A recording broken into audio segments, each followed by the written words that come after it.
अस्सलाम वालेकुम। 50% लोग आजकल अगर देखी जाए तो उसके दांतों में प्रॉब्लम होते हैं। जैसे तो मैं 50% कह रहा हूँ। अगर आप देखी जाए तो 70% लोग दांतों के प्रॉब्लम्स में मुब्तला है। यहाँ यहाँ पर जब भी एक पेशेंट आता है, उसके साथ दूसरा तीसरा लाजमी आता है, तो उससे मैं पूछता हूँ कि आपके दांत कैसे। एक तो इलाज के लिए आए हैं, उसका तो इलाज होता है, ठीक है। दूसरा जो उसके साथ फ्रेंड आता है, तो इससे मैं अक्सर पूछता हूँ आपके दांत कैसे हैं। मैं चेकअप करता हूँ कि यार इसका ये जो लेवल है, इसका जो ये प्रॉब्लम है, ये ज़्यादा है या कम है। तो जब मैं दूसरे बंदे से कहता हूँ कि आपके दांत कैसे हैं, तो वो भी कहता है कि डॉक्टर साहब मेरे दांत भी खराब है, उसमें भी ये प्रॉब्लम है, लेकिन मैं बाद में आऊँगा। तो इसका मतलब ये हुआ कि प्रॉब्लम्स है, 70% प्रॉब्लम है दांतों में। तो ये सब कुछ किस वजह से आती है, इसका इलाज कैसे करेंगे आप आगे? अगर आप अपने दांतों को बचाना चाहते हैं, तो किस तरह बचाएंगे अपने दांत को? मैं आपको एक फ्री एडवाइजर देता हूँ, आप उसको इंशाल्लाह कवर करें, आपको प्रॉब्लम नहीं आएगी। आगे आपके दांत खराब नहीं होंगे। क्या करेंगे? तो सबसे पहले आपने करना है कि ये चेकअप कर दे अपने डॉक्टर के पास जाके। इसमें एक दांत खराब होगा, ज्यादा से ज्यादा दो दांत खराब होंगे। ऐसा तो मैं मानता ही नहीं हूँ कि मैंने आपको कह दिया कि 70% पेशेंट है आजकल दांतों के। तो अगर आप डॉक्टर के पास जाते हैं, तो आप उसको चेकअप करने के लिए जाते हो, तो आपको पता चल जाए कि मेरे दांतों में क्या प्रॉब्लम्स है। उस प्रॉब्लम का आपने उसी टाइम पर इलाज करना है, ट्रीटमेंट स्टार्ट करनी है।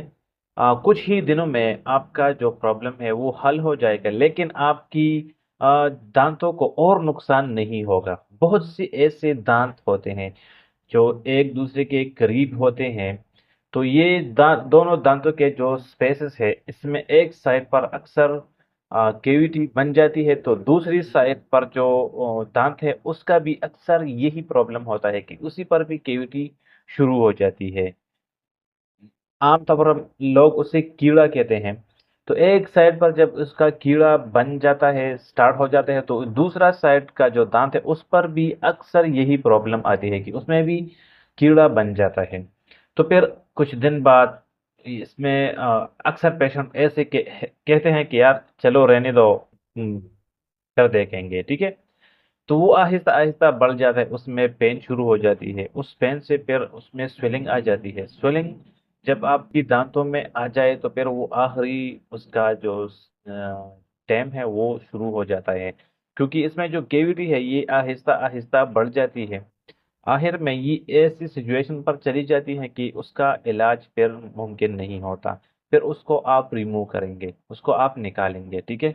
तो इससे बेहतर तरीका ये है, अगर आप अपने दांतों की आप उसका अच्छा इलाज करना चाहते हैं, आप ये कहते हैं कि मेरे दांत खराब ना हो, सारी उम्र उसमें आप दांत ठीक करना चाहते हैं। खैर सारी उम्र तो ऐसे दांत नहीं चलता, लेकिन फिर भी कुछ टाइम ऐसा होता है कि वो टाइम से पहले दांत खराब हो जाते हैं।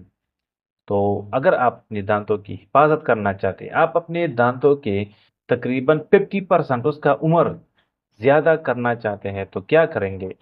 सबसे पहले अपने डॉक्टर के पास जाके, जो क्वालिफाइड हो, जो कि पता हो उसको कि आपको पता हो, मुतमिन हो कि ये डॉक्टर मेरा इलाज कर सकता है, ये नामी गिरामी डॉक्टर है। तो इसके पास जाके अपने दांतों का चेकअप करें, इसमें कोई भी प्रॉब्लम हो तो उसका आप इलाज करें। आ, डॉक्टर के पास जाके उससे कह दें कि मेरे दांतों में अगर कोई प्रॉब्लम है तो फिर मैं कब आ सकता हूँ। अक्सर दांत ऐसे होते हैं कि उसमें केविटी स्टार्ट होती है, उस टाइम पर वो ठीक है, लेकिन कुछ टाइम बाद, साल 2 साल 3 साल बाद वो केविटी ज्यादा हो जाती है। तो फिर पेशेंट कहता है कि मैंने आपको तो कह दिया था कि अगर इसमें प्रॉब्लम है तो मुझे बताओ।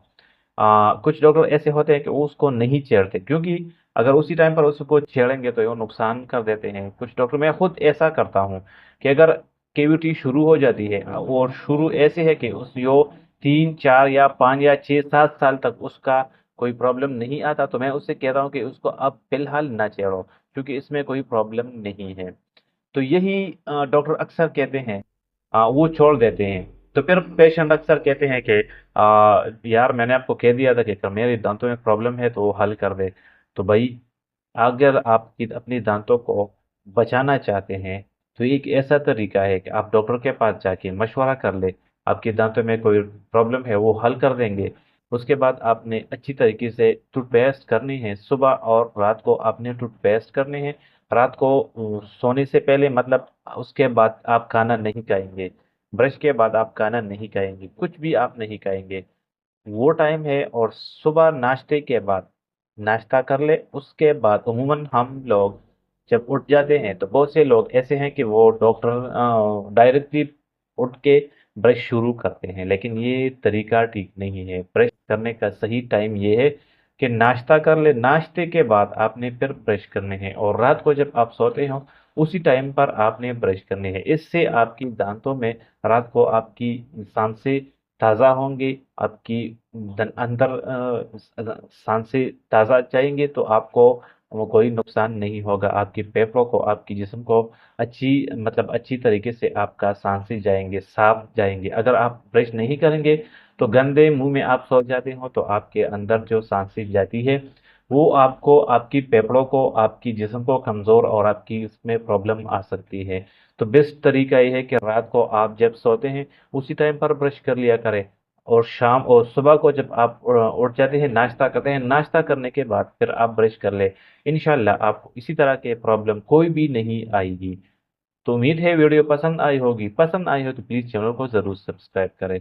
मिलते हैं कहीं अच्छी वीडियो में, तब तक के लिए अल्लाह हाफिज़।